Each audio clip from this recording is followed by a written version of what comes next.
Sexta parte de Madre de alquiler. Capítulo 51. El regreso a los orígenes de Rebeca. La lluvia en Inglaterra no era una maldición, como creía de niña, sino una forma discreta que el cielo tenía de acompañar. No exigía respuestas, no exigía explicaciones, simplemente caía, mojaba todo con una especie de melancolía resignada, y al mismo tiempo, un silencio húmedo que Rebeca ahora empezaba a entender como consuelo. Londres no había cambiado tanto, pero ella sí, y sin embargo, al caminar por las veredas empedradas de Camden, con su abrigo de lana abrochado sobre el vientre creciente, algo dentro de ella se acomodaba. Sarocha caminaba a su lado en silencio, como si temiera interrumpir aquel reencuentro invisible entre Rebeca y su tierra. Sostenía su mano con fuerza, con el tipo de sujeción que no aprieta, sino que cuida. ¿Estás bien?, le preguntó en voz baja, como si el aire mismo fuera demasiado denso para hablar fuerte. Rebeca asintió. Sí, es raro, pero bien. Es como si este lugar me reconociera, como si supiera que estoy de vuelta,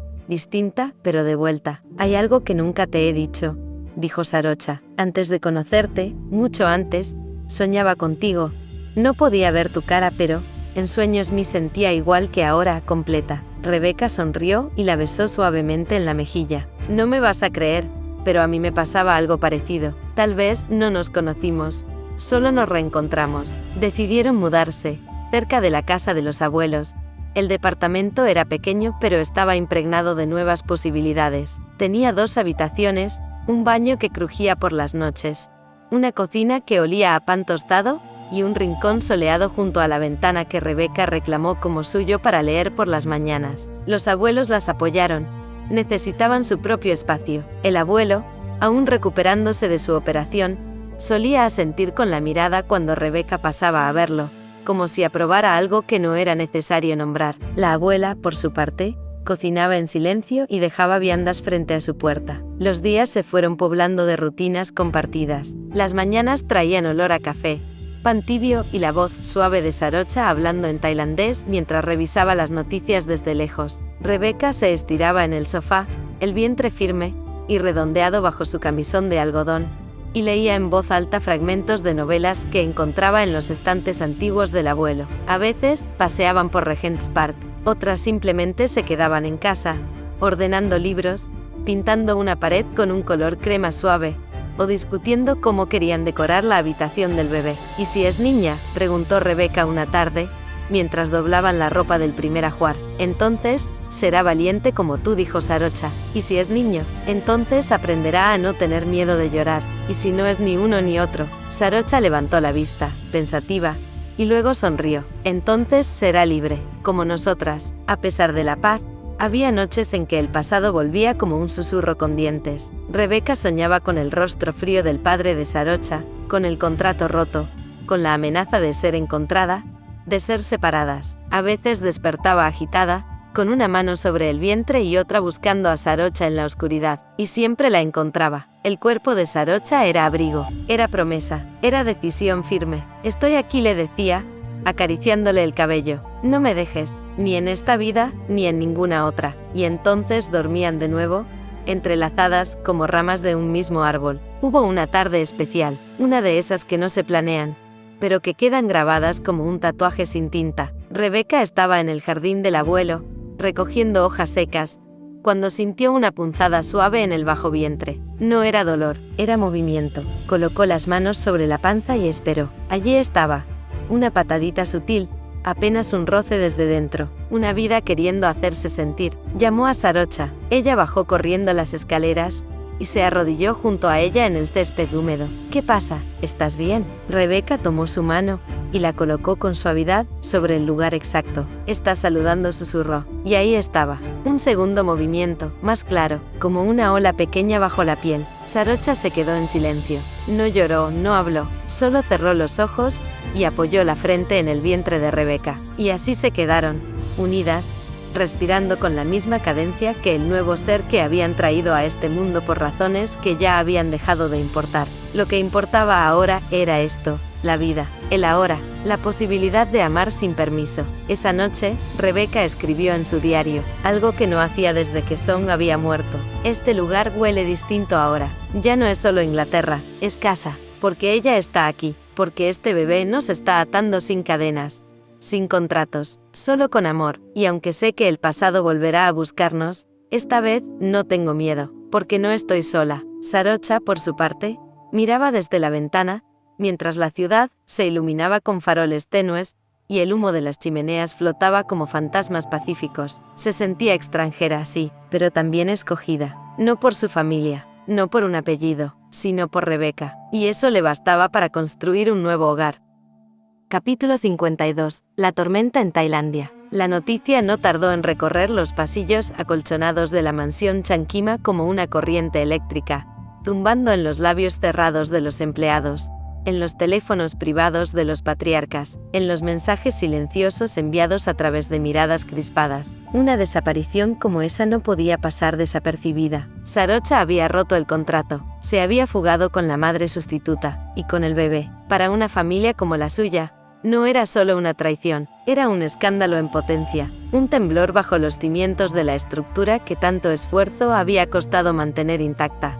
La fachada perfecta de un linaje poderoso, influyente, con tradición y valores, y ahora, de pronto, todo amenazaba con derrumbarse por una elección tan humana como impensable. Amar, ¿dónde están?, tronó el padre de Sarocha, rompiendo el silencio de la sala familiar con su voz como un cuchillo. Nadie respondió. La madre de Sarocha, sentada al borde del sofá, apenas podía sostener la taza de té que temblaba entre sus dedos finos. ¿Dónde está mi hija? No lo sabemos, respondió uno de los asistentes, cabizbajo. Cambió sus números, desactivó sus cuentas. La última transacción de su tarjeta fue en el aeropuerto de Bangkok, pero desde ahí nada. El silencio fue más elocuente que cualquier palabra. ¿Y esa mujer?, espetó él, refiriéndose a Rebeca como si su nombre fuese una ofensa. Una actriz fracasada, una extranjera. ¿Cómo se atrevió a...? Ella no robó nada, interrumpió de pronto una voz aguda desde las escaleras. Todo lo destruyó Sarocha.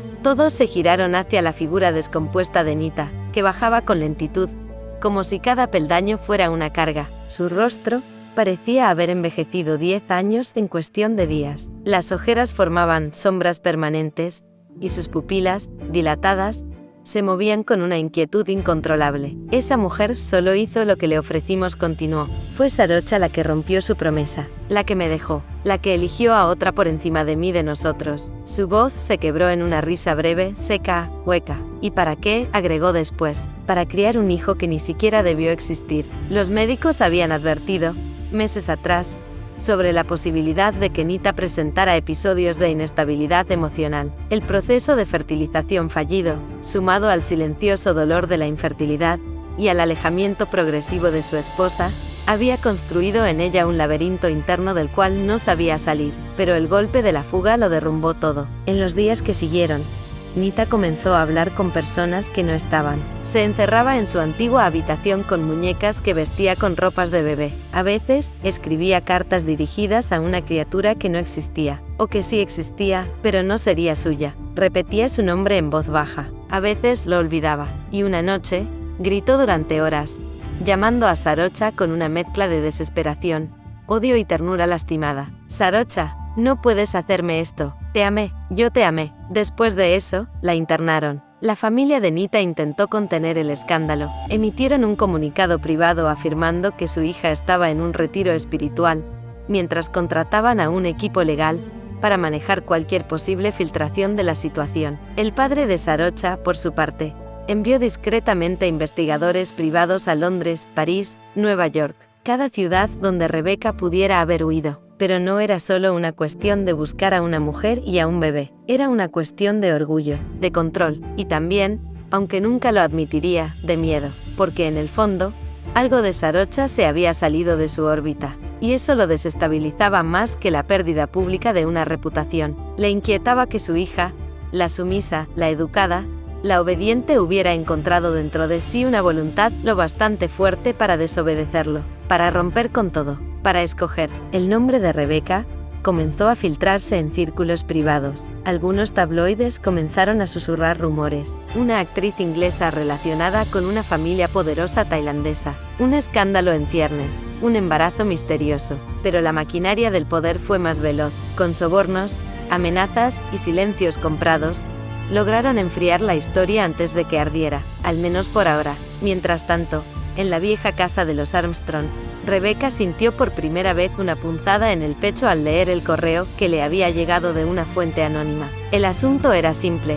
«Te están buscando». Ella no contestó. Cerró la laptop y pasó el resto del día en silencio. Sarocha la observó, pero no preguntó nada. «¿Qué haremos?», le preguntó Rebecca, apenas audible. «No lo sé, pero estoy segura de algo. No te soltaré, por ningún motivo. Ahora solo tengo una familia. Y está aquí conmigo, nada más me importa». La tormenta en Tailandia seguía rugiendo, pero ellas estaban fuera, a kilómetros de distancia, con miedo sí, con cicatrices, pero también con algo que no se podía comprar ni fingir: libertad y amor, un amor que no necesitaba permisos. Capítulo 53. Nacimiento. Londres despertaba con una llovizna delicada que empañaba los cristales, como un suspiro persistente. En la casa de ladrillo rojo de los Armstrong, lejos de los templos silenciosos de Bangkok y las salas de reuniones donde aún ardía el escándalo, el tiempo parecía haberse replegado en sí mismo. Todo lo demás había perdido su urgencia. Solo quedaba un cuerpo, un corazón latiendo dentro de otro, una espera que ya no era espera, sino inminencia. Rebecca se apoyó contra el marco de la cama, con los ojos cerrados y el rostro surcado por el dolor. Sus dedos aferraban la tela de las sábanas. El sudor le caía por la frente. Su respiración era un jadeo entrecortado animal. Cada contracción llegaba como una ola inesperada, profunda y antigua, como si se abriera en su interior una grieta por donde el mundo entero podía nacer de nuevo. Y Sarocha estaba allí, de rodillas a su lado, en silencio, en devoción. Le sostenía la mano como si fuese un amuleto, murmurándole palabras suaves en tailandés e inglés, sin importar si Rebecca las comprendía o no, porque no eran palabras para explicar, eran palabras para acompañar, para amar. «¿Estás bien, Rebe? ¿Estás bien?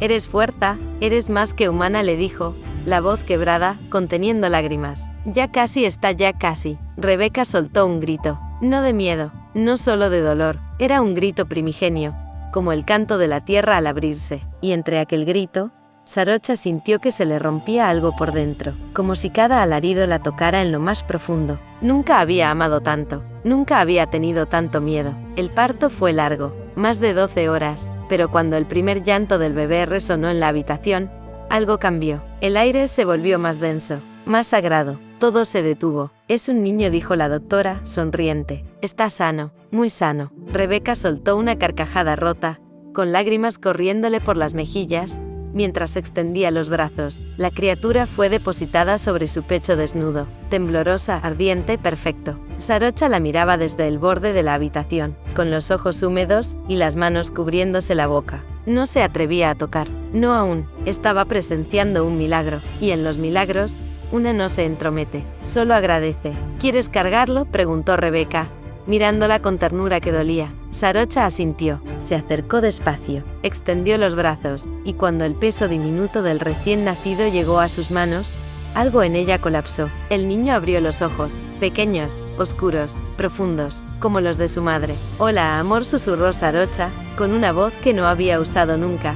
«Soy tu mamá, soy tu hogar». Rebecca la observaba desde la almohada, agotada pero llena, y por primera vez desde que huyeron de Tailandia, comprendió que no era una fugitiva, era una madre, era una mujer amada, y ya no necesitaba permiso para ser quien era. Durante los días siguientes, la casa se volvió una burbuja. La abuela de Rebecca, desde su silla en la sala, tejía mantas diminutas con una dulzura que no tenía palabras. El abuelo, recuperado tras la cirugía que ella misma había financiado con su cuerpo, acunaba al bebé con torpeza y reverencia. «Se llama Aiden», dijo Rebecca una mañana, mientras amamantaba. «Aiden Chankima Armstrong». Sarocha levantó la vista. Había algo en aquel nombre que la desarmó. Un puente, una síntesis. «¿Estás segura?», preguntó con un hilo de voz. «Sí, él no es una ruptura, es una unión». Las primeras semanas fueron un lento descubrimiento. Cada gesto del bebé, el llanto, el balbuceo, el arrullo involuntario al quedarse dormido sobre el pecho de Sarocha tejía una nueva versión de ellas, una versión más viva,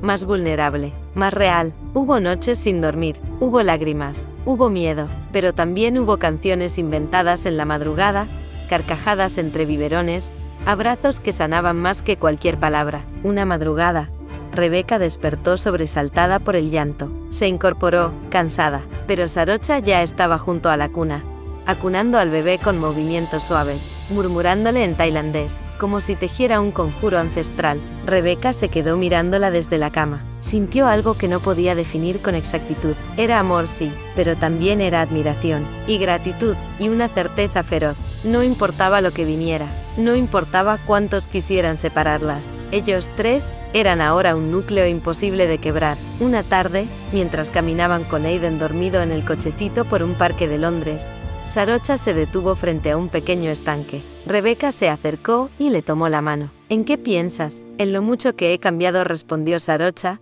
mirando el agua. Antes me definía por lo que otros esperaban de mí. Ahora solo sé que quiero proteger esto. A ti, a él, a este pequeño pedazo de mundo que hemos construido. Rebeca se apoyó en su hombro. Lo estamos logrando, Sarocha. Aunque estemos lejos de todo lo que conocíamos, estamos más cerca que nunca de lo que de verdad importa. Sarocha asintió. Luego, se agachó y besó la frente del bebé. Aiden, no sabes lo valiente que fue tu madre, ni cuánto la amo por eso. Rebeca la miró con los ojos vidriosos. El nacimiento de Aiden no fue solo el inicio de una nueva vida, fue la confirmación de que el amor, cuando es verdadero, encuentra su camino incluso en medio del caos. Y aunque el eco de la tormenta tailandesa aún murmuraba en la distancia, en aquella casa al otro lado del mundo, lo que reinaba era la calma sagrada de una nueva familia, no perfecta, pero auténtica, y profundamente amada. Capítulo 54.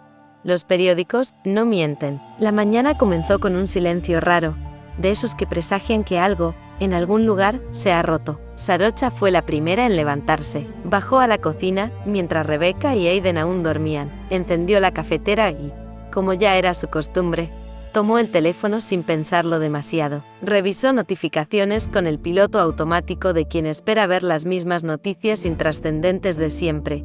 Alguna reseña de libros, el clima en Londres, alertas de vacunación infantil. Pero no fue eso lo que apareció. Su nombre, en mayúsculas, en el encabezado: Sarocha Chankima. Escándalo internacional.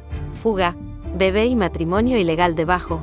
Una foto borrosa de ellas tres entrando en una clínica en Notting Hill, tomada desde lejos, o quizás con un teleobjetivo. El café se quedó a medio servir. Sarocha se apoyó en la encimera, tratando de controlar la respiración. Sintió el corazón retumbarle en la garganta, como si no tuviera espacio suficiente en el pecho. Deslizó hacia abajo. La nota estaba llena de frases amarillistas. La empresaria tailandesa rompe su contrato matrimonial con la heredera Nita Jansen para huir con una mujer extranjera que ahora ha dado a luz a un hijo cuya filiación es incierta. La boca se le secó. Y entonces lo peor. Los comentarios. La decadencia moral de las élites. Qué vergüenza para la familia Chankima. Y el bebé. ¿De quién es en realidad? Nita era estéril, dicen. Todo fue una farsa. Demandas inminentes. El apellido Chankima en juego. Le temblaban los dedos. Fue al salón y encendió el televisor. CNN Asia ya cubría la noticia, luego BBC, y después, sin que lo buscara, una notificación en su bandeja de entrada. La familia Jansen emite comunicado oficial. Acusan traición y secuestro. Subió de nuevo. Rebeca estaba dando el pecho a Aiden, sentada en la cama, con la cabeza recostada en la pared. Sus ojos brillaban de sueño y ternura. Cuando la vio, notó enseguida que algo iba mal. «Saro, ¿qué pasa?» Sarocha se acercó con el móvil tembloroso. Ya salió. Rebeca no necesitó más detalles. Le bastó ver la pantalla encendida para entenderlo todo. El escándalo, la exposición, la destrucción lenta, deliberada, de todo lo que habían construido en la intimidad. Rebeca deslizó las imágenes y los titulares con una extraña frialdad, como si una parte de ella lo hubiera estado esperando desde el principio. Robo de bebé, maternidad usurpada, relación escandalosa. Leyó en voz baja, con una media sonrisa. Qué creativos son cuando quieren destruir a una mujer. Rebe, ¿qué hacemos? La voz de Sarocha se quebró. Lo mismo que hemos hecho desde que decidimos no escondernos, respondió ella, envolviendo a Aiden de nuevo. Vivir, pero no fue tan fácil. Las llamadas comenzaron ese mismo día. Primero, del abogado de la familia Chankima. Luego, el señor Jensen. Después, del periódico Thai Business Times, ofreciendo una entrevista exclusiva a cambio de limpiar su imagen. Los titulares se multiplicaban. Cada día surgía una versión nueva. Algunos decían que Rebeca había seducido a Sarocha para quedarse con su fortuna. Otros afirmaban que la empresaria sufría una crisis psicológica tras años de presión matrimonial. Hubo incluso un portal sensacionalista que insinuó que Aidan no existía, que era una estrategia para manipular la narrativa pública. Lo peor fue cuando filtraron imágenes antiguas de Nita, fotografías de la boda, de sonrisas forzadas,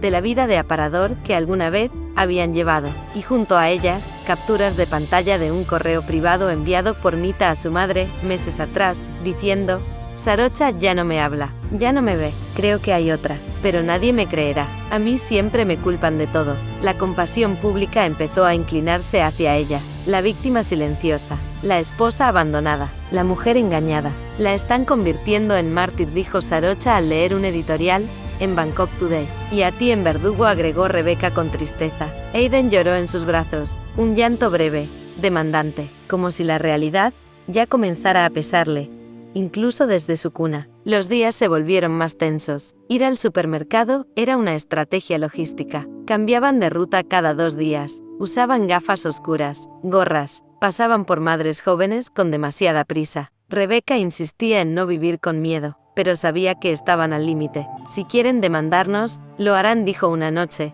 mientras revisaban correos legales, pero no vamos a devolver al niño, no van a quitárnoslo. Sarocha la miró. No van a poder, porque no hay delito en el amor, eso hay que decírselo a los tribunales de Tailandia, ironizó Rebecca. No hay contrato, Rebecca, lo destruimos, no hay nada legal con lo que nos puedan amenazar, el objetivo es otro, perturbarnos la vida. Una semana después, el escándalo cruzó un nuevo umbral, la portada de Le Monde en Francia, un bebé, 2 madres, y una fuga internacional, el caso que sacude Asia. La BBC les dedicó un reportaje completo de 20 minutos, entrevistaron a ex-socios de la familia Chankima, analizaron leyes de filiación en el Reino Unido, y cerraron con una pregunta que se volvió viral: ¿puede el amor ser ilegal cuando crea vida? Esa noche, Rebecca apagó el televisor, el bebé dormía, Sarocha se apoyó en la ventana, mirando el jardín trasero. No puedo más, Rebe, me siento culpable de haberte metido en esto. Rebecca se acercó y la abrazó por la espalda.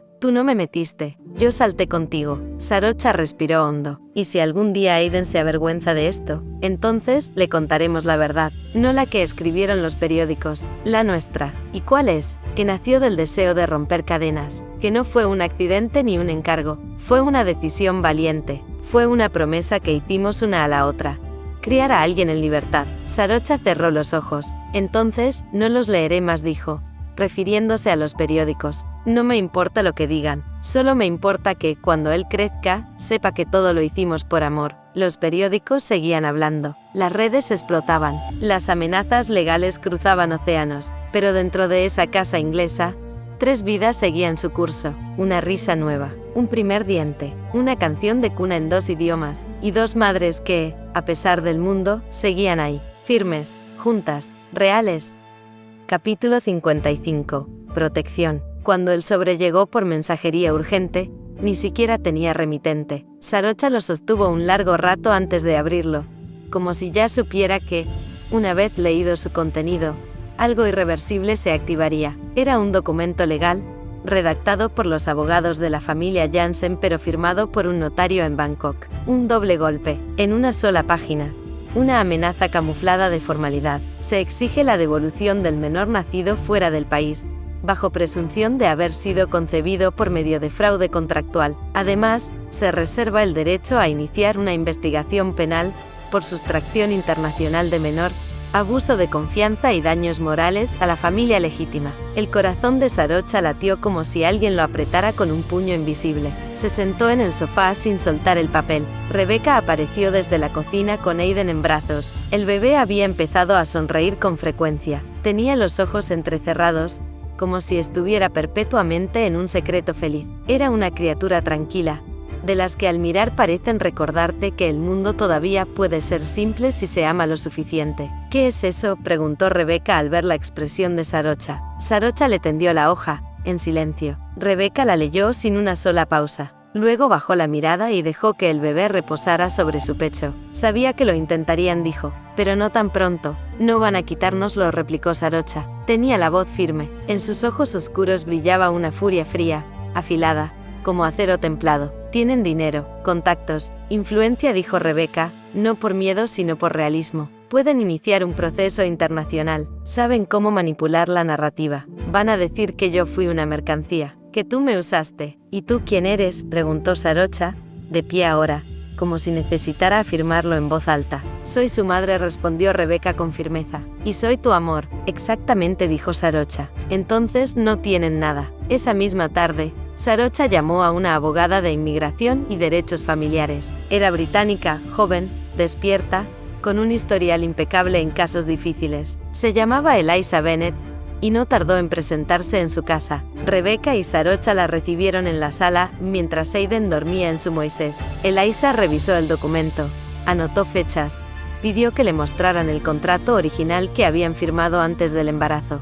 Sarocha le contó que lo habían destruido. La abogada preguntó si estaban seguras que destruyeron el original. Ambas asintieron. Lo primero que necesito entender es si el niño es biológicamente tuyo o de quién fue tu esposa. Es mío, respondió Sarocha. Bien, si no tienen el contrato solo están intentando presionarlas de alguna manera. Además, el Reino Unido no reconoce contratos privados que impliquen la entrega o transferencia de un menor. Aquí no se puede ceder un hijo como si fuese una propiedad. Entonces, preguntó Sarocha. Entonces, legalmente, aunque tuvieran el contrato, no tiene peso. Lo que sí cuenta es la maternidad registrada en el hospital, los derechos del menor, y lo más importante, su bienestar actual. Aiden vive aquí, con ustedes. Está seguro, cuidado, amado. Eso pesa más que cualquier papel redactado en otro continente. Y si intentan iniciar un proceso internacional, Eliza hizo una pausa. Lo intentarán, pero será largo, costoso, público, y dudo que quieran exponerse a un juicio en el Reino Unido donde se cuestione la estabilidad emocional de Nita,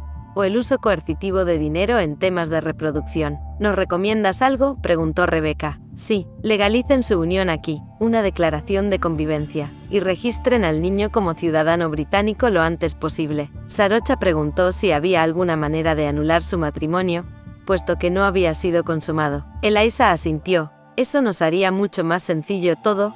Podrías casarte con Rebeca, y es un trámite relativamente sencillo. Durante días, Sarocha se volcó a eso: abogados, registro civil, formularios, traducciones juradas. Nunca se quejó, nunca se detuvo. Rebeca la observaba con una mezcla de asombro y amor creciente. A veces, al verla concentrada con los documentos, al teléfono en tailandés con tono cortante, sentía un calor nuevo. Ya no era solo deseo, ni siquiera ternura. Era admiración profunda por esa mujer que, con todo en contra, había elegido protegerlos con una determinación que no se doblaba. «¿Sabes?», le dijo una noche, mientras Sarocha firmaba un formulario. «Cuando firmamos aquel contrato en Bangkok, pensé que sería lo único que nos uniría. Que tú eras una mujer de palabra, pero no de emoción». Sarocha levantó la vista. «¿Y ahora qué piensas? Que eres más protectora que cualquier otra persona que haya conocido, que me elegiste, que nos elegiste, y eso vale más que cualquier papel». Sarocha dejó el bolígrafo, se acercó a ella. «Firmé por cobarde», dijo con honestidad. «Firmé por incapacidad de rebelarme ante mi familia. Siempre me sentí cobarde. Pero ahora entiendo que lo que me faltaba era una razón, y esa razón eres tú. Y ahora firmo para quedarme contigo, con Aiden, para que nadie nos toque, para que nadie ose arrebatarnos nada». El día que legalizaron su unión, fue en una oficina fría del registro civil. No hubo vestidos ni flores, solo dos mujeres firmando algo más simbólico que todo lo anterior. Eliza le sonrió al salir. Ahora son familia legalmente reconocida, y eso les da protección inmediata. El Reino Unido no extradita por disputas de custodia, a menos que haya delito comprobado, y aquí no hay ninguno. Sarocha asintió. Rebeca respiró hondo. Aiden dormía en su carrito, ajeno al mundo, como si supiera que algo se había sellado a su favor, sin que él tuviera que pedirlo. Las amenazas siguieron llegando, mensajes velados, correos electrónicos, llamadas sin voz al otro lado. Pero cada vez que eso ocurría, Sarocha lo interpretaba de una sola manera: señal de que su decisión había sido la correcta. Un día, recibió una videollamada de su madre. Dudó antes de contestar, pero finalmente lo hizo. «¿Qué has hecho?», dijo su madre sin saludar. «Proteger a mi familia». «¿Eso es lo que llamas familia?». Sarocha no se inmutó. «Eso es lo que tú no comprendes, madre. El amor no requiere tu bendición para ser verdadero». Su madre palideció al otro lado. «Tú arruinaste todo». «No, me liberé», y colgó. Esa noche, Rebeca la abrazó con fuerza. ¿Te arrepientes de habernos protegido así? Jamás, susurró Sarocha, porque protegerte a ti y a Aiden es lo único en mi vida que ha tenido sentido sin necesidad de justificación. Y en medio del ruido, los rumores y las amenazas, esas palabras fueron una fortaleza más sólida que cualquier muro. Capítulo 56. Desheredada. El sobre no tenía membrete familiar, era un documento formal, sellado y enviado por DHL desde Tailandia, una carta notarial, redactada por el abogado principal de los Chankima. A diferencia de las amenazas anteriores, no contenía condiciones, ni advertencias.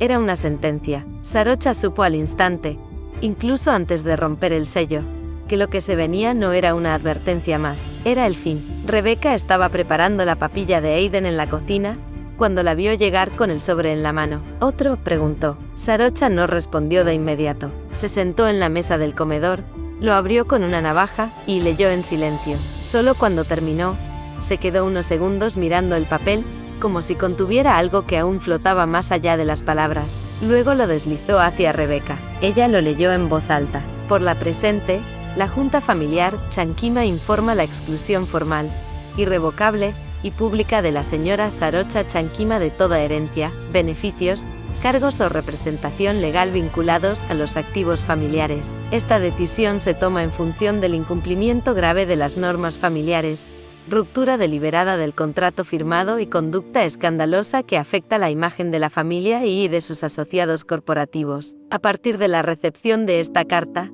la señora Chankima pierde todo derecho sobre propiedades, cuentas, fideicomisos, vehículos o participaciones vinculadas al conglomerado. Se prohíbe además el uso del apellido Chankima en cualquier representación pública o privada en nombre del grupo. Rebeca paró de leer. Van a prohibirte usar tu propio apellido. No pueden hacerlo legalmente fuera de Tailandia, respondió Sarocha con una calma casi sepulcral. Pero simbólicamente, eso es lo que están diciendo. No soy más su hija, no soy más su sangre. ¿Cómo te sientes? Sarocha bajó la mirada. No lloró. Libre, dijo por fin. Extraña, pero libre. El proceso fue más rápido de lo que imaginaron. En 2 semanas, las cuentas que aún conservaban vinculadas a los bancos tailandeses fueron congeladas. Sarocha recibió correos electrónicos automáticos informándole de la revocación de poderes, cierre de tarjetas corporativas, eliminación de sus credenciales empresariales, como si su identidad,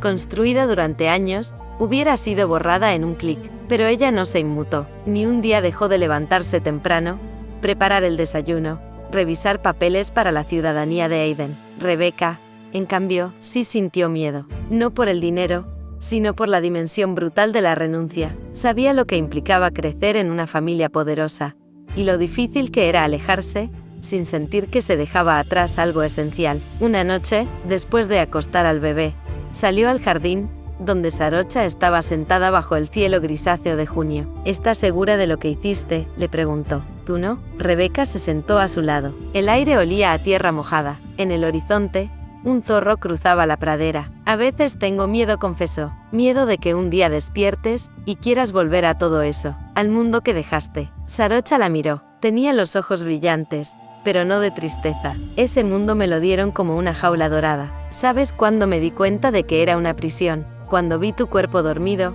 al otro lado de mi cama, con una mano sobre tu vientre y otra sobre mi pecho. Era tan simple y tan real. Sentí por primera vez que no tenía que representar nada para ser querida. Y ahora no tienes nada de todo lo que tenías. Sí, nada de eso, pero tengo lo que no me dieron nunca, ¿verdad? Amor, una familia que elegí, no una impuesta. Las consecuencias se expandieron como ondas en un lago. Los medios tailandeses recogieron el escándalo como una novela de traición. La hija rebelde del imperio Chankima se fuga con una extranjera y renuncia a la herencia familiar, titulaban los portales más sensacionalistas. En Bangkok, algunos conocidos de Sarocha se alejaron sin despedirse. Otros enviaron mensajes privados, a escondidas. Te admiro. No puedo decirlo en público, pero te admiro. Nam fue una de las pocas que se mantuvo cerca. Nunca me importó tu apellido, le escribió. Me importas tú. Siempre estaré aquí, aunque me censuren, aunque tu madre me borre del mapa. Y hubo también reacciones que dolieron más, como la de una tía cercana, que había sido casi una madre en su infancia, y que ahora la bloqueó de todas sus redes sociales sin una sola palabra. El dinero comenzó a escasear. Rebeca reactivó sus contactos con una vieja agente de casting en Londres. No quería volver a la actuación como antes, pero aceptó un par de proyectos pequeños, voz en off para un documental, y la grabación de un audiolibro. Sarocha, por su parte, empezó a dictar talleres en línea sobre diseño de negocios sostenibles en Asia. Tenía carisma, claridad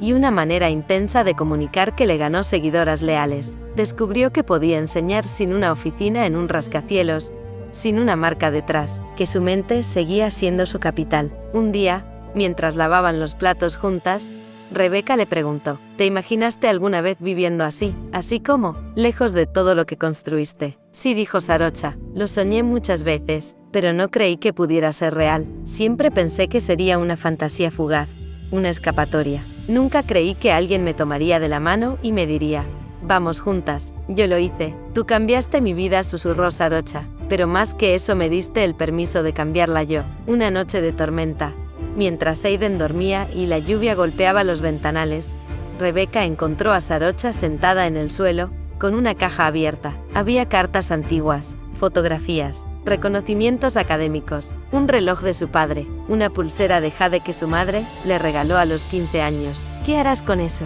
Sarocha sostuvo la pulsera un segundo más, luego cerró la caja. Lo guardaré, no para volver, sino para recordar de dónde vengo, y para no permitir que nuestro hijo crezca con miedo a romper moldes. Rebeca se arrodilló junto a ella, la besó en la frente. Estamos construyendo algo nuevo, con nuestras manos, y sin permiso de nadie. Cuando Aiden cumplió 6 meses, organizaron una pequeña celebración en casa. Solo 5 personas asistieron: Eliza, Nam, por videollamada, una vecina amable que se había vuelto parte de su círculo, y los abuelos. Había pasteles caseros, una vela azul, y una corona de papel sobre la cabeza del niño. Aiden sonreía mientras Rebeca lo sostenía, y Sarocha tomaba fotografías. En medio de la sencillez, había una alegría honesta, limpia, y fue en ese instante que Sarocha entendió. La desheredación no había sido una pérdida, había sido una liberación, un acto de renuncia que escondía, en su centro, una promesa más poderosa. No se necesita más que amor, coraje y verdad para formar una familia. Y ellas lo habían hecho, sin fortuna, sin apellidos, sin permiso, solo con libertad. Capítulo 57. Un nuevo comienzo. No era una ciudad, era un pueblo, apenas trazado sobre un mapa inglés, con casas bajas, calles silenciosas y una estación de tren donde el reloj parecía ir más lento. Allí decidieron quedarse. Rebeca encontró una antigua casita de ladrillo en las afueras de Devon, con un pequeño jardín trasero y un estudio con tragaluz. Sarocha aceptó sin dudar. No necesitaban más. El lujo se había reducido a lo esencial: un techo cálido, leche tibia en las mañanas, y el sonido de Aiden balbuceando entre sueños. Habían pasado ya 8 meses desde que rompieron con todo. Las heridas del escándalo empezaban a cicatrizar, pero el cuerpo emocional todavía dolía al recordar. El silencio inglés ayudaba, la lentitud de los días también. Esto no es esconderse, dijo un día Sarocha, mientras colgaban ropa limpia en el tendedero. No, respondió Rebeca. Es reinventarse. Rebeca retomó lo que una vez había postergado por miedo, por exigencia, por falta de fe en sí misma: la pintura. Siempre sintió que no era tan buena. Destacaba muchísimo más en la actuación, pero sentía que su cuerpo le pedía otra cosa. Sintió la necesidad de reconectar con sus manos, con los pigmentos, con los silencios interiores que solo la pintura podía traducir. Inscribirse en la Escuela de Arte de Totnes fue más sencillo de lo que esperaba. Envió un portafolio modesto, acompañado de una carta que más parecía una confesión personal que una solicitud académica. Fue aceptada, con una beca parcial. No tengo la edad de los demás, dijo, insegura, la primera vez que entró al aula. Tampoco el miedo de ellos, le respondió su profesor. Desde entonces, Rebeca comenzó a pintar con una pasión renovada. En el estudio de la casa, bajo la luz dorada que entraba por la ventana, se sumergía durante horas en lienzos abstractos, cuerpos que se fundían, retratos de sí misma y de Sarocha distorsionados por la memoria. Aiden jugaba en una manta a su lado. A veces, sus dedos terminaban también cubiertos de pintura. Un día, mientras observaba un cuadro inacabado, Rebeca sintió que por fin respiraba desde un lugar nuevo. No era solo arte, era reparación. Sarocha, por su parte, Encontró trabajo como ayudante en una pequeña empresa local de productos orgánicos. No tenía el título que la distinguía en Tailandia. Allí nadie la conocía como la hija de una dinastía empresarial, solo como una mujer extranjera, amable, eficiente, dispuesta a aprender. Lavaba frascos, organizaba envíos, actualizaba hojas de cálculo, manejaba la furgoneta de reparto cuando hacía falta. Le pagaban por semana, era poco pero alcanzaba, y la dignidad que sentía al ganar su sustento con las manos, sin escudos ni privilegios, era nueva, real. En las tardes, volvía a casa con las botas sucias y el cabello recogido. Rebeca la esperaba con té caliente y la cena lista. Se abrazaban sin palabras. Luego cenaban los tres.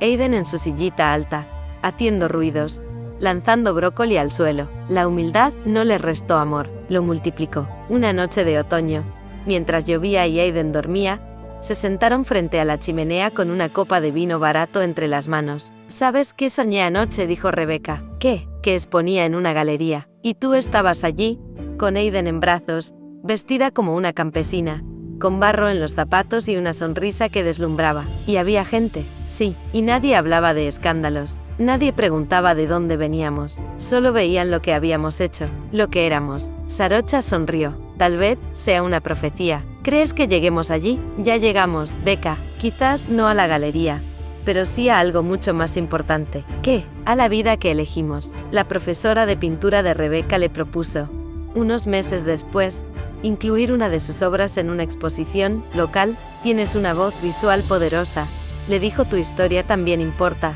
aunque no la grites. Rebeca eligió un cuadro titulado Ruptura con el linaje. Era un lienzo donde se superponían dos rostros femeninos, el suyo y el de Sarocha. Ambas miraban hacia lados opuestos, pero sus bocas se unían en un trazo rojo, profundo, como una línea de sangre o de deseo. La exposición fue pequeña, íntima, pero Rebeca sintió que algo se sellaba. No necesitaba fama, solo testigos, y Sarocha estuvo allí, con Aiden en brazos, con los mismos zapatos embarrados del sueño. ¿Te arrepientes?, le preguntó Sarocha una noche. ¿De qué? De haber dicho que sí al contrato, a todo lo que vino después. Rebeca dejó el pincel sobre el tarro de agua. Lo que hicimos fue una locura, pero fue también lo más honesto que hice en mi vida. Yo también siento eso. La diferencia es que ahora no necesito justificarlo, lo vivo. Aiden empezó a gatear, luego a decir sonidos que se parecían a palabras. Rebeca decía mamá, y él miraba a las dos. Era imposible saber a cuál se refería, y eso era hermoso. El nuevo comienzo no tuvo banderas, no hubo anuncios, solo una suma de días limpios, sin máscaras, sin pactos ajenos. Y cuando la primavera llegó, con sus magnolias blancas, con el cielo desperezándose, supieron que lo peor había quedado atrás. Habían dejado atrás los títulos, los contratos, los nombres que no significaban amor, y habían ganado algo más sagrado, una vida sin miedo. Capítulo 58. Postales del Sur. La mañana comenzó con un sobresalto leve, dulce y extraño. Una carta real, escrita a mano, con estampillas tailandesas y el sello algo borroso de la oficina de correos de Chiang Mai. Rebeca la encontró en el buzón, entre el típico cúmulo de publicidad local y una factura de electricidad. No había remitente, pero el sobre olía a té de jazmín. Lo supo de inmediato. Entró a la casa en puntas de pie. Sarocha estaba acostada en el sofá, con Aiden dormido sobre su pecho, el cabello revuelto, una manta cubriéndolos a medias, la calma del hogar tejida con hilos invisibles de calor. Rebeca se sentó junto a ellas, acarició la frente del bebé con devoción, y, con cuidado, abrió el sobre. Dentro venían 3 postales y una carta breve. La primera postal mostraba el atardecer sobre el mercado flotante de Ampawa. Colores encendidos, barcas de madera, linternas colgando entre puestos de frutas y especias. Detrás, con letra redonda, estaba escrito: Sarocha, Becca. No hay noche que no piense en ustedes. Todo aquí sigue igual, y a la vez, todo ha cambiado. Las calles ya no tienen su risa, las tazas ya no se llenan solas, pero sigo aquí, resguardando el recuerdo y apostando por el amor, Nam. La segunda postal era una foto en blanco y negro de 3 niñas jugando bajo la lluvia, con los uniformes escolares empapados y las trenzas enredadas. Detrás, la escritura era más pequeña, casi tímida. Hola Sarocha, soy Noé. Nam me dijo que estás bien. Eso me alegra. Yo también estoy aprendiendo cada día un poquito, aunque sea con palabras a la distancia. Te deseo toda la felicidad que no pudiste vivir aquí. Cuídate mucho, y cuida a tu familia. Noé. La tercera postal era un dibujo infantil. Un elefante rosado con alas. Al dorso, una caligrafía más enérgica. Cade aquí, todo sigue un caos delicioso. Mamá se enoja si hablo de ustedes, pero yo no dejo de hacerlo. Te extraño.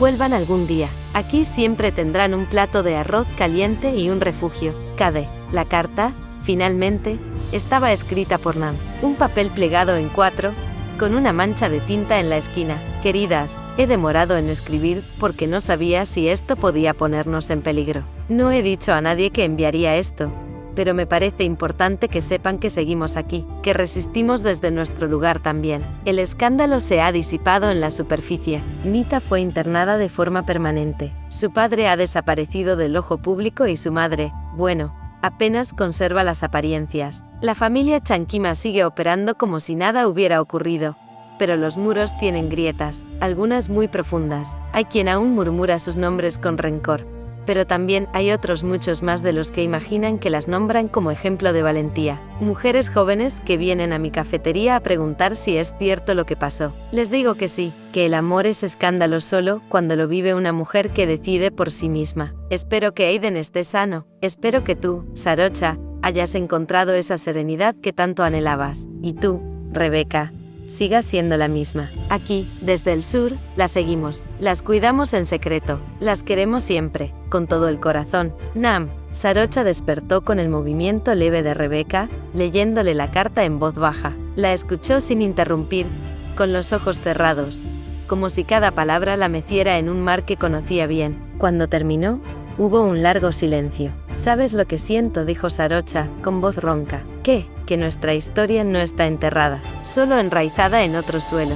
Rebeca apretó la carta contra su pecho, y que hay quienes siguen regándola desde lejos. Durante esa semana, el aire se llenó de recuerdos. El olor de la comida tailandesa volvió a sus noches. Rebeca cocinó pad krapao siguiendo las instrucciones antiguas de Nam, escritas en una libreta que había logrado traer consigo. Sarocha rió al verla batallar con los chiles y terminó ayudándola, como antes, como en aquella primera vez en la cocina del norte. Aiden, en su sillita, comió arroz con las manos, ensuciándose las mejillas. Fue su primer bocado de algo que sabía ha pasado. ¿Crees que algún día quiera conocer su historia?, preguntó Rebeca, mirando al niño. Claro que sí, respondió Sarocha, y se la contaremos toda, incluso los momentos en que tuvimos miedo. ¿Crees que podamos volver alguna vez a Tailandia? Sí, tal vez, no como antes, pero sí algún día. Si no para quedarnos, al menos para agradecer. Esa noche, Rebeca escribió una carta de vuelta. Querida Nam, hoy llegó tu carta, las postales, tu aroma. Sentí como si hubieras cruzado el mar y aparecido en la sala con nosotras. Estamos bien. Aiden está hermoso. Tiene tu risa, aunque no te conoce. Y tiene la fuerza de su otra madre, que ahora se gana la vida entregando cajas con verduras y miel por los campos de Devon. Yo pinto mucho, pinto obsesivamente. Tu carta me hizo recordar todo lo que ganamos, y aunque a veces aún duela, sobre todo al mirar hacia atrás, ya no me pesa como una cruz. Lo llevo como una cicatriz bella, como las que dejan los partos y las revoluciones. Gracias por seguir ahí, por no olvidarnos, por resistir también desde tu trinchera. Te queremos, te recordamos, te sentimos cerca. Rebeca, en el sobre, junto con la carta, metió una foto. Era una imagen tomada por Sarocha una tarde de domingo. Mostraba a Rebeca con el rostro manchado de pintura, Aiden en brazos, y una sonrisa que no necesitaba explicación. Detrás, escribió: esto es amor, aunque no lo parezca en los periódicos, aunque no lo digan los contratos. Esto es amor, y nos sostiene. Capítulo 59. Nada que lamentar. Había una ligereza nueva en el aire, como si los meses recientes hubieran templado no solo los huesos, sino también el alma. El invierno inglés comenzaba a replegarse, y aunque aún quedaban nubes pesadas sobre el cielo de Devon, el jardín frente a la pequeña casa comenzaba a mostrar brotes verdes. Era una señal simple, casi imperceptible, pero suficiente para que Rebeca respirara diferente. Aiden dormía con el puño cerrado junto a la mejilla. Sarocha preparaba té con jengibre, mientras Rebeca contemplaba el paisaje desde la ventana. La escena parecía común, doméstica, incluso banal, pero entre los detalles invisibles, las manos entrelazadas, cuando se cruzaban, la forma en que Sarocha bajaba la voz, para no despertar al niño, los silencios sin ansiedad, había una arquitectura nueva, algo construido a partir de la ruina, algo tan fuerte que ya no necesitaba justificaciones. ¿Sabes qué día es hoy?, preguntó Rebeca, sin girarse. Sarocha se acercó con 2 tazas humeantes. ¿Cumpleaños de alguien?, aventuró. No, hoy hace exactamente 1 año que firmamos el contrato. El silencio se volvió espeso por un instante. Ambas miraron hacia el pasado como si aún ardiera en alguna parte. Sarocha se sentó junto a ella, sin soltar la taza. ¿Te arrepientes?, preguntó, sin rodeos. Rebeca sostuvo su mirada. No había en sus ojos ni sombra de duda. De nada, tú. Sarocha pensó unos segundos, miró sus propias manos, luego el rostro de Rebeca, y por último, el monitor donde la imagen de Aiden dormido, envuelto en su mantita azul, parpadeaba en escala de grises.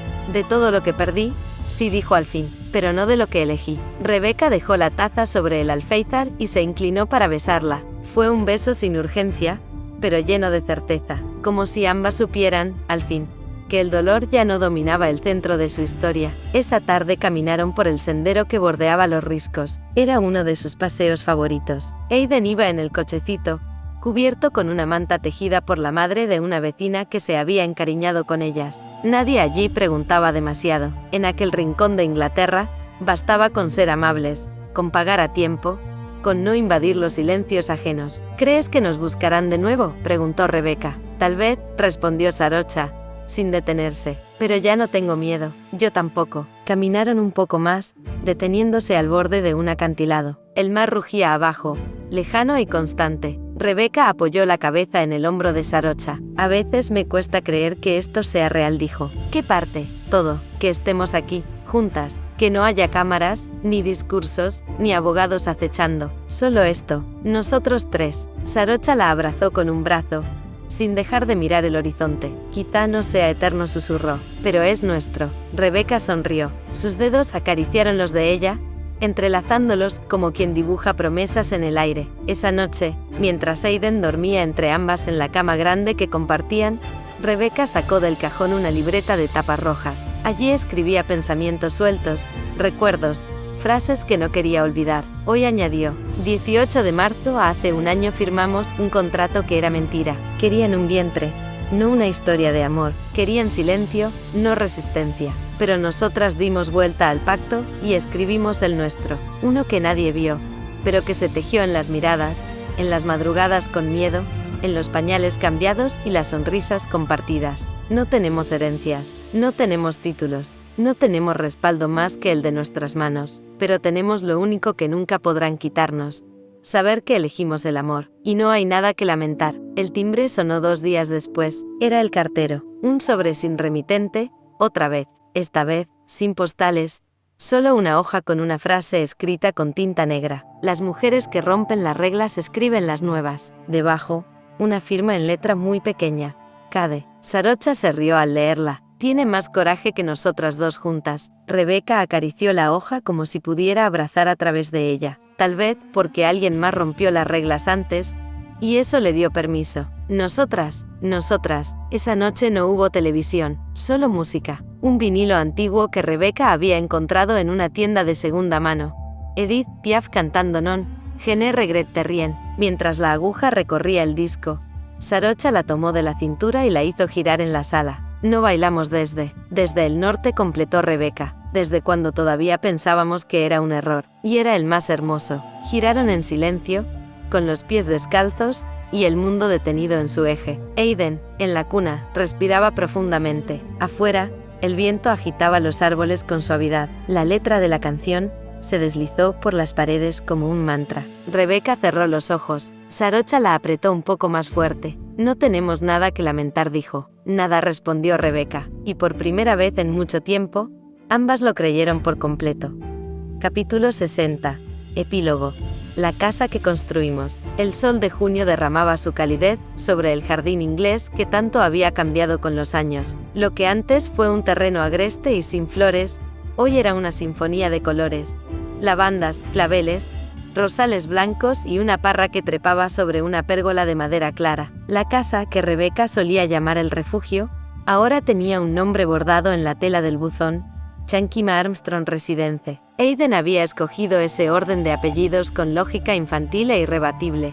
Primero mamá Sarocha, porque ella trabaja fuera de casa. Luego mamá Rebeca, porque ella me cuida en el día. La familia lo había dejado así. Aiden, ya de 6 años, correteaba por el césped con una cometa roja. Reía con los pulmones abiertos, con esa libertad que no entiende de linajes ni de escándalos. Sarocha lo observaba desde el porche, con una copa de vino blanco en la mano y el gesto sereno de quien ha encontrado paz. Rebeca salía del taller, manchada de pigmentos y sonriendo, como cada vez que acababa una nueva serie. La felicidad, esa palabra tantas veces sobredimensionada o malgastada, aquí era cotidiana, suave, tangible. No había grandes fiestas ni cámaras, no había mansiones ni joyas, pero había una casa donde el amor se cocinaba a diario, donde el futuro no dolía, donde el pasado ya no perseguía. Sarocha había comenzado desde cero. Poco a poco logró abrir una pequeña firma de consultoría tecnológica desde Devon. Durante los primeros meses,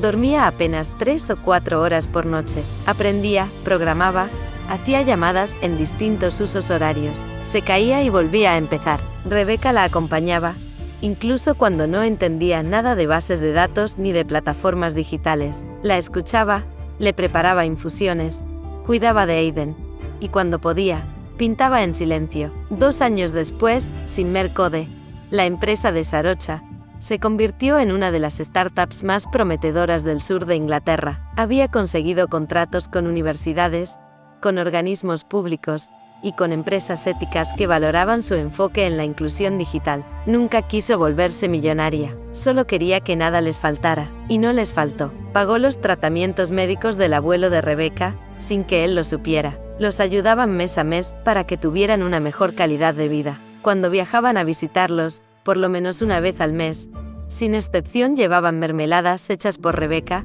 dibujos de Aiden, y postales con poemas. Nunca dejaron de agradecer lo esencial. Rebeca, por su parte, floreció con una lentitud bella y firme. Había retomado sus estudios artísticos en una academia local, y luego fue becada para un programa de residencia en una galería independiente. Sus obras hablaban de cuerpos femeninos entrelazados, de maternidad queer, de raíces mezcladas y de renacimientos. Un crítico alguna vez escribió: Rebecca Armstrong pinta como quien ha dado a luz a su propia vida. Y ella se rió al leerlo, porque tenía razón. Sus cuadros comenzaron a venderse en círculos reducidos pero apasionados. No buscaba fama, sino voz, y la había encontrado. En casa la rutina era tranquila, pero no rígida. Se levantaban con el canto de los pájaros. Sarocha llevaba a Aiden a la escuela 2 veces por semana. Rebeca lo hacía los otros 3. Siempre una de las dos le dejaba una nota en la lonchera. Una frase, un chiste, un dibujo. Por las tardes, Aiden solía sentarse a mirar cómo pintaba a su madre, o se instalaba en la oficina de Sarocha y le preguntaba si los códigos que escribía eran hechizos. Ella, en vez de corregirlo, le respondía: sí, pero hechizos de lógica. Tenía los ojos de Sarocha, la determinación de Rebeca y una energía propia, salvaje y dulce a la vez. Era en muchos sentidos la prueba viviente de que el amor, el verdadero, desobedece contratos y lo convierte todo en hogar. Un día de verano, sentados en el jardín, Rebeca acariciaba el cabello de Sarocha, mientras Aiden dormía en una hamaca. La luz dorada de las 7 de la tarde pintaba de cobre el aire. ¿Te acuerdas cuando todo esto era imposible?, preguntó Rebeca en voz baja. Sarocha no abrió los ojos, solo sonrió. Me acuerdo que tuvimos miedo, y que pensamos que perderlo todo sería el fin, y era el comienzo. Ambas se miraron sin palabras. Las cicatrices del pasado seguían ahí,